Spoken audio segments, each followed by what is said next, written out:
A full English. The Harrow family, Clive, Margaret, Rupert and Sophie, were halfway through their Celtic Culinary Expedition, curated by Clive and chronicled daily in his blog, The Civilised Palate. The Scots, he wrote, are a people tragically unfamiliar with seasoning. Porridge, tatties and their national obsession with deep frying. Not one of them can make a proper fry-up. They arrived in the mist-veiled village, tucked between forest and ruin, somewhere north of Ayrshire and south of common sense. The tour guide, a soft-spoken woman with a laminated badge and a suspicious limp, paused beside a moss-covered plaque near a dry stone wall.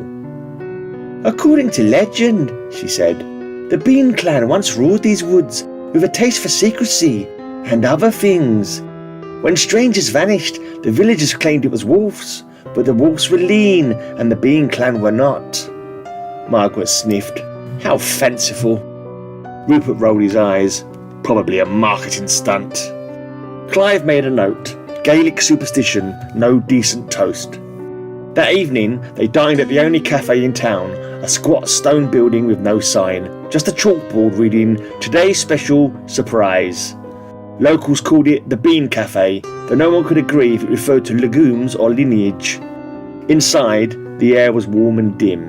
The waiter spoke English, technically, though Rupert whispered that his accent sounded like he was gargling hot porridge between syllables, guttural, clotted, and somehow wetter than language ought to be.